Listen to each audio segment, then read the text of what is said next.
चलिए दोस्तों बात करते हैं सिक्योर नए क्वेश्चन के बारे में। इस क्वेश्चन में एग्जामिनर ने कहा in angle A B C comma angle B A C 90 degree and A B is equal to 1/2 of B C, then measurement of angle A C B angle का measurement निकालना है। इसे मान लेता हूँ कि ये मेरे पास ए पॉइंट है, ये मेरे पास बी पॉइंट है और ये मेरे पास में आपका सी पॉइंट है। अब ये सी पॉइंट है, इसमें ए जो दे रखा है वो एंगल कितना दे रखा है आपका 90 डिग्री दे रखा है। अगर ये वाला एंगल मुझे 90 दे रखा है तो इसने कहा ए बी जो है बी सी का आधा है, तो मैं लिखता हूँ ए बी अपॉन में आपका बी सी कर देता हूँ। तो ये बराबर में कितना हो जाएगा 1/2, यानी कि अगर ये वाली ए बी वाली साइड मेरी 1 है, यानी ये वाली साइड मेरी 1 है, तो ये वाली साइड मेरे पास में आपकी क्या होगी 2 होगी। तो एग्जामिनर पूछ रहा है कि ए सी बी यानी ये वाला जो एंगल होगा वो क्या होगा।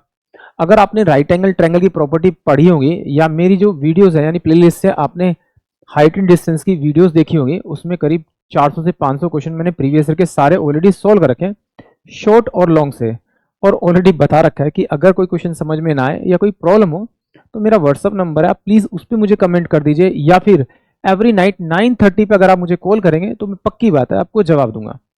देखिए ये क्या एक राइट एंगल ट्रायंगल है। इस राइट एंगल ट्रायंगल में अगर ये वाली साइड मेरी 2 दे रखी है और ये वाली साइड मेरी 1 दे रखी है और ये वाली साइड मेरे को दे रखी है आपकी √3, तो इसका मतलब क्या होता है, ये जो होगा मेरे पास में, ये मेरे पास में जो साइड होगा ये 60 होगी, ये मेरे पास में कितनी 30 होगी और ये 90 होगी। क्योंकि जो राइट एंगल ट्रायंगल की प्रॉपर्टी होती है और उसमें 30, 60 और 90 का जो एंगल होता है, जैसे यहाँ 30 डिग्री दे रखा है, ये 60 डिग्री रखा है और 90 डिग्री दे रखा है, तो 30 के सामने वाली ये साइड अगर 1 है तो 90 के सामने वाली साइड मेरी 2 होगी और 60 के सामने वाली साइड जो होगी वो मेरी √3 होगी। आप पाइथागोरस थ्योरम यूज करेंगे तो आपको यही मिलेगा। तो देखिए 90 डिग्री के सामने वाली 2 है तो 30 के सामने वाली कौन सी होगी आपकी 1, तो इसका मतलब ये वाला जो एंगल होगा वो 30 डिग्री होगा और ये वाला एंगल जो होगा मेरे पास 60 डिग्री होगा, यानी कि ऑप्शन जो मेरे पास में बी होगा वो इस क्वेश्चन के लिए करेक्ट होगा। या फिर आप वो जैसे हाइट एंड डिस्टेंस में tan थीटा अपॉन में लंब बटे कर्ण करके कर सकते हैं, करना चाहें तो उस तरह से भी कर सकते हैं, आपको आपका एंगल मिल जाएगा। आई होप आप सभी को क्वेश्चन समझ में आया होगा।